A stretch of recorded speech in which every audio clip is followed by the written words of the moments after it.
Hello everyone, GS cruise में आप सभी का स्वागत है। आज के इस वीडियो में हम डिस्कस करेंगे राष्ट्रीय आय, नेशनल इनकम, इसके साथ ही एनआईसी और सीएसओ को जानेंगे। साथ ही प्राथमिक, द्वितीयक व तृतीयक क्षेत्रों से संबंधित कुछ तथ्यों को भी जानेंगे। इस प्रकार से हम देखते हैं कि यह वीडियो एग्ज़ाम के पॉइंट ऑफ व्यू से काफ़ी ज़्यादा इंपॉर्टेंट है, इसलिए वीडियो को अंत तक ज़रूर देखें। चलिए वीडियो को स्टार्ट करते हैं। दोस्तों, पिछले वीडियो में हमने इकॉनमी और उसके कुछ प्रकारों को जाना था। जो हमारे दोस्त पिछले वीडियो को ना देख सके हों, इस वीडियो के डिस्क्रिप्शन बॉक्स में उसका लिंक डाल दिया जा रहा है, आप वहां से वो वीडियो ज़रूर देख लेंगे। चलिए, आज का हमारा टॉपिक है राष्ट्रीय आय, नेशनल इनकम। इसके डेफिनेशन को देख लेते हैं।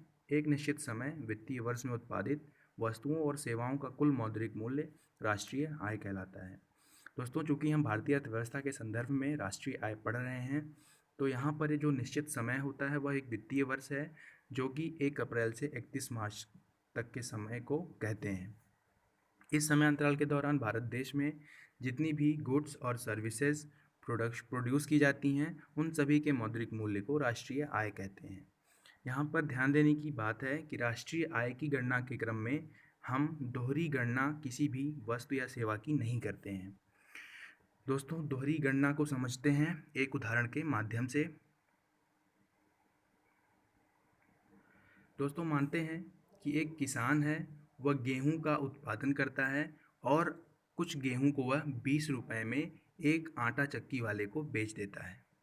आटा चक्की वाला 20 रुपए में खरीदे हुए गेहूं को 25 रुपए में लागत और लाभ के साथ बेचता है, 5 रुपए जोड़कर। उसके बाद उस आटे को बेकरी वाला खरीदता है और 25 रुपए के आटे को ब्रेड में परिवर्तित करके 50 रुपए में मार्केट में बेचता है। इस प्रकार से जो सामने लागत दिख रही है वह टोटल 95 रुपए की दिख रही है, लेकिन यहाँ पर हमने दोहरी गणना की है, इस कारण से यह 95 रुपए दिख रहा है। कैसे, आइए इसे समझते हैं। दोस्तों, किसान का जो गेहूं था वह 20 रुपए में बेचा। इसी 20 रुपए में 5 रुपए ऐड करके आटा चक्की वाले ने उसे 25 रुपए में बेचा, यानी कि हमने 20 रुपए को 2 बार काउंट किया, एक आटा चक्की वाले के पास और एक बेकरी में।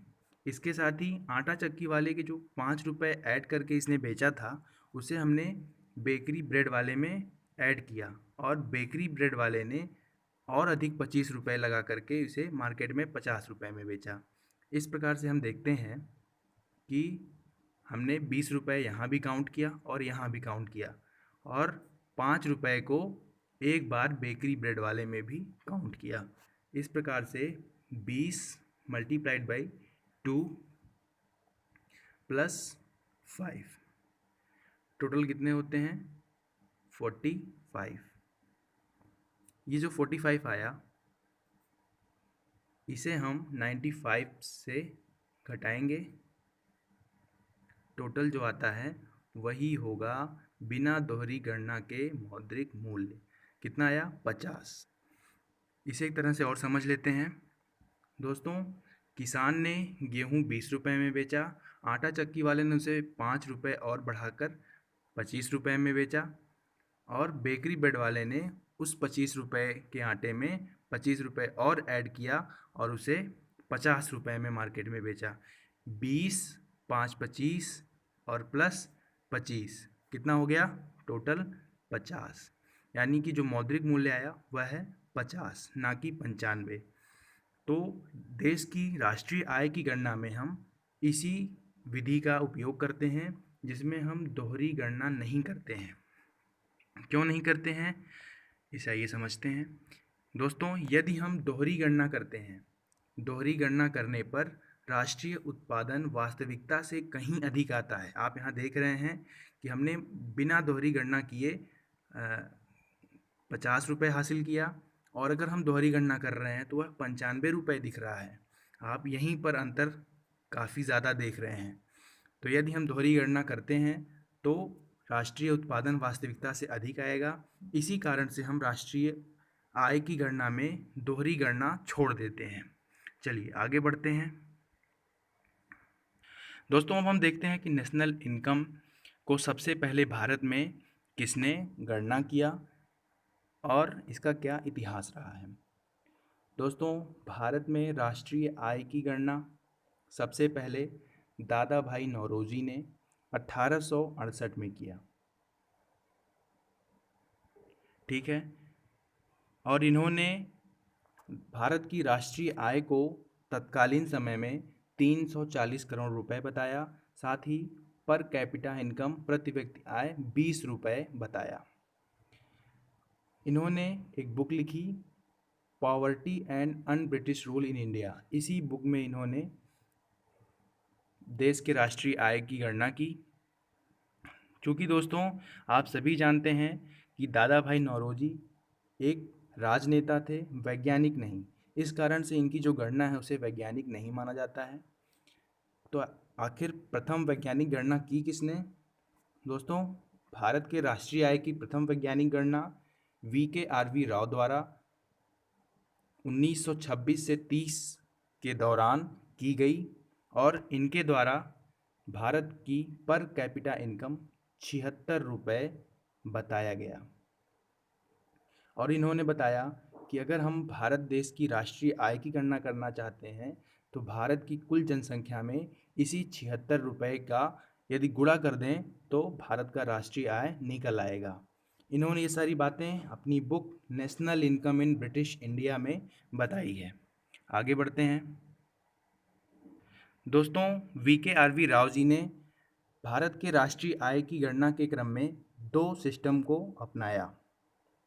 एक उत्पादन लागत प्रणाली, दूसरा है आय निर्गत प्रणाली। यानी कि उत्पादन में किसी वस्तु या सेवा के उत्पादन में कितनी लागत लग रही है और उससे कितनी आय प्राप्त हो रही है, इस दोनों को आधार बना करके उन्होंने भारत के राष्ट्रीय आय की गणना की। और आपको जानकर हैरानी होगी कि इनके द्वारा अपनाई गई प्रणाली का आज भी राष्ट्रीय आय की गणना में उपयोग होता है। चलिए आगे बढ़ते हैं। दोस्तों ये रही बात स्वतंत्रता से पूर्व की। अब हम देखते हैं स्वतंत्रता के पश्चात राष्ट्रीय आय की गणना कैसे की गई। दोस्तों, स्वतंत्रता के पश्चात एक कमेटी गठित की गई जिसे हम NIC यानी कि नेशनल इनकम कमेटी कहते हैं, राष्ट्रीय आय समिति, जिसके अध्यक्ष PC महालनोबिस महोदय थे। इसके सदस्य थे VKRV राव, साथ में DR गॉडगिल। इस कमेटी ने भारतीय अर्थव्यवस्था का 3 वर्षों तक 1948 से 49, 49 से 50, 50 से 51 3 वर्षों तक अध्ययन किया। इसके पश्चात उन्होंने 1951 में भारत के राष्ट्रीय आय का निर्धारण किया और उन्होंने भारत के राष्ट्रीय आय को 8,650 करोड़ रुपए बताया। इसके साथ ही इन्होंने पर कैपिटा इनकम प्रति व्यक्ति आय भी बताया, जो कि 246 रुपये 90 पैसे था। दोस्तों, इस कमेटी के सुझाव पर भारत में CSO की स्थापना की गई। 1951 में इसकी स्थापना की गई। सेंट्रल स्टैटिस्टिक्स ऑफिस, राष्ट्रीय सांख्यिकी कार्यालय, इसका वर्तमान नाम है। दोस्तों, CSO का नाम कई बार चेंज किया गया है। तीसरी बार परिवर्तित करके इसे नया नाम दिया गया है, राष्ट्रीय सांख्यिकी कार्यालय। आगे बढ़ते हैं। दोस्तों, CSO का कार्य प्रतिवर्ष भारत के राष्ट्रीय आय की गणना करना है। यह एक बुक भी प्रकाशित करता है जिसे हम राष्ट्रीय लेखा सांख्यिकी के नाम से जानते हैं। इसे श्वेत पत्र, व्हाइट पेपर भी कहते हैं। दोस्तों, CSO ने अर्थव्यवस्था को 3 क्षेत्रों में विभाजित किया है, प्राथमिक, द्वितीयक व तृतीयक क्षेत्र। दोस्तों, CSO ने अपनी सुविधा के अनुसार अन्य क्षेत्रों में भी इन तीनों क्षेत्रों को बांटा है। कुल 14 क्षेत्रों में इन्हें विभाजित किया गया है, जिसमें से प्राथमिक क्षेत्र को 4 भाग में, द्वितीयक क्षेत्र को 3 भाग में और तृतीयक क्षेत्र को 7 भाग में बांटा गया है। चलिए इन सभी क्षेत्रों को एक बार देख लेते हैं। दोस्तों, अभी हमने प्राथमिक, द्वितीयक और तृतीयक क्षेत्र के बारे में डिस्कस किया। अब हम देखते हैं प्राथमिक क्षेत्र। प्राथमिक क्षेत्र वह क्षेत्र होते हैं जिसमें उन वस्तुओं को शामिल किया जाता है जो प्रकृति में जिस स्वरूप में उपस्थित होते हैं उनका उसी रूप में उपयोग होता है। जैसे कि कोयला, कोयला को हम जिस रूप में खनन करते हैं उसी रूप में उपयोग करते हैं, इसलिए यह प्राथमिक क्षेत्र की वस्तु है। प्राथमिक क्षेत्र को सीएसओ ने 4 भाग में बांटा। 4 भाग कौन कौन से? कृषि, खनन, वन उद्योग, पशुपालन और मत्स्य पालन। दोस्तों, यहाँ पर परीक्षा में कई बार कन्फ्यूज़न उत्पन्न होता है कि कोयला और पेट्रोलियम, इन दोनों में से किसे हम प्राथमिक क्षेत्र में रखें और किसे हम द्वितीयक क्षेत्र में रखें। दोस्तों, जैसा कि मैंने बताया कि प्राथमिक क्षेत्र में उन्हीं वस्तुओं को सिर्फ रखते हैं जो प्रकृति में जिस स्वरूप में उत्पन्न होते हैं उसी रूप में उपयोग होते हैं। कोयला है, इसे हम जिस रूप में खनन करते हैं उसी रूप में उपयोग करते हैं, लेकिन पेट्रोलियम को हम जिस रूप में खनन करते हैं उसी रूप में उपयोग नहीं करते। पेट्रोलियम खनन के पश्चात तेल शोधन कारखानों में जाता है और वहाँ पर शोधन के पश्चात ही हम उपयोग करते हैं, यानी कि यह द्वितीयक क्षेत्र की वस्तु है। आगे बढ़ते हैं।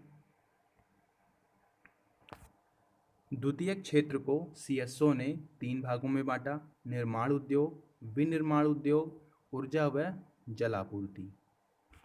अब हम इसे समझ लेते हैं। दोस्तों, निर्माण उद्योग उस उद्योग को कहते हैं जो अपने उद्योग के लिए कच्चा माल प्राथमिक क्षेत्र से प्राप्त करता है।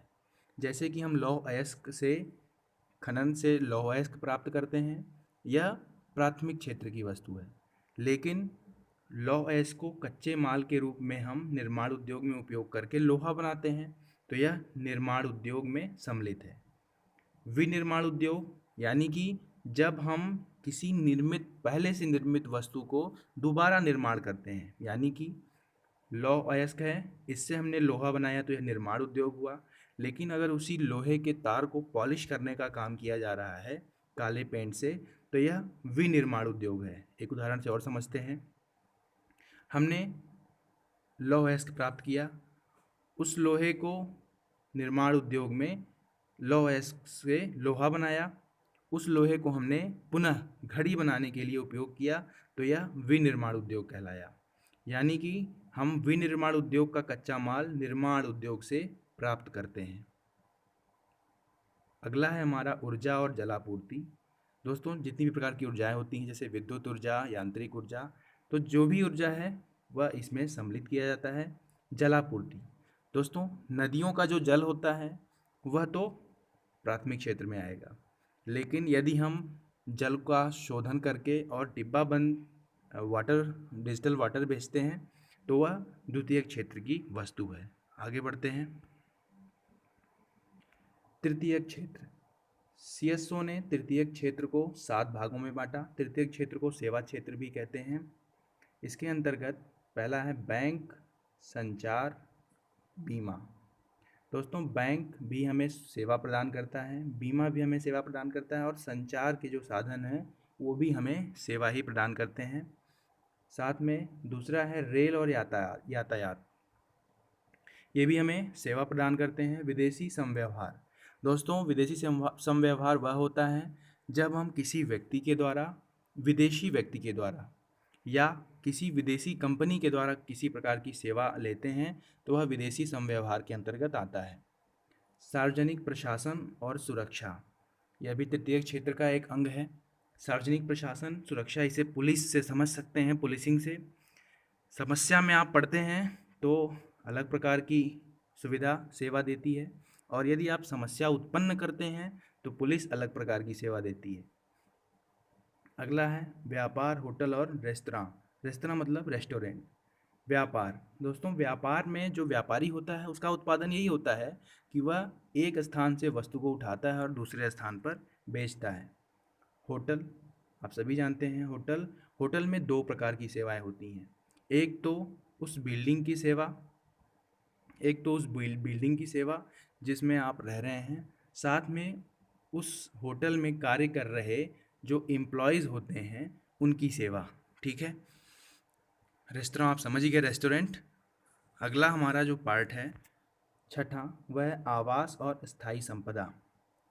दोस्तों, आवास और होटल एक ही तरह लग रहा होगा, लेकिन इसमें अंतर है।